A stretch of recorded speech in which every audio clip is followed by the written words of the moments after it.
Before the birth, I was petrified. I had no idea, what it was going to be like. I just told my mum not more than a month before, and I had no idea. There's nothing that you can compare it to. And then I sat down with my mum and I said to her, "Is it going to hurt? Is it going to hurt?" And she said, "I'm not going to lie to you, it hurts, But I got in there, the hospital staff, they were great. And it wasn't the easiest thing in the world, I'm not going to lie. It was very hard, but I chose to have an epidural, which made it a lot easier, and I actually fell asleep halfway through, so that was pretty good.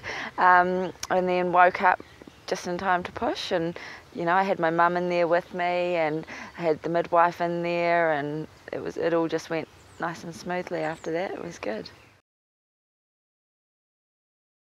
The transition from the hospital to the foster home was hard. I remember driving in the car. We took her to my mum's house to have a few photos and things with the family, and then we drove out to the foster home, and I was sitting in the back with her, and I was crying my eyes out. It was very hard, but it's good to have that support of my mum there with me. It was amazing to have her there.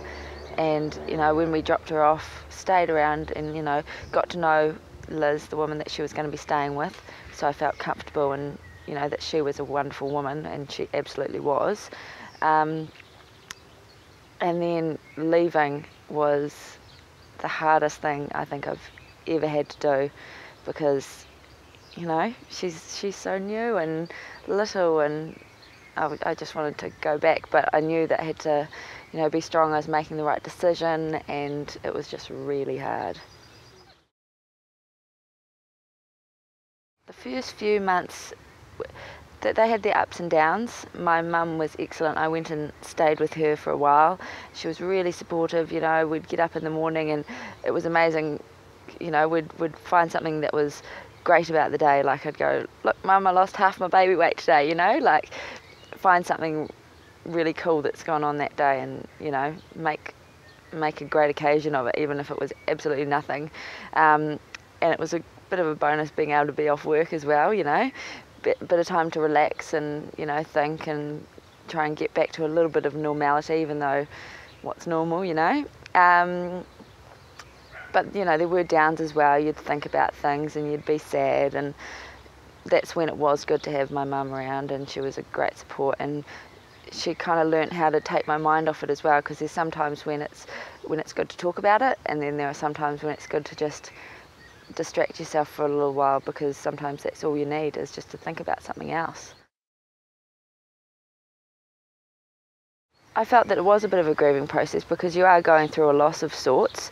Your body has just gone through this process of creating this new life inside you, and you've given birth, and there's hormones everywhere, and it is sort of like a grieving process, because you have lost something, although you never really had it sort of in the first place. It's a strange situation, because it's not like you're never going to see her again. It's not like anything horrible's happened to her. Something wonderful's happened to her. She's been born, but it is like grieving, because it's not what your body and your mind expected to happen. So you have to kind of come to terms with that, and everyone has their own way of figuring it out, and so it's just figuring out your way of dealing with it, really.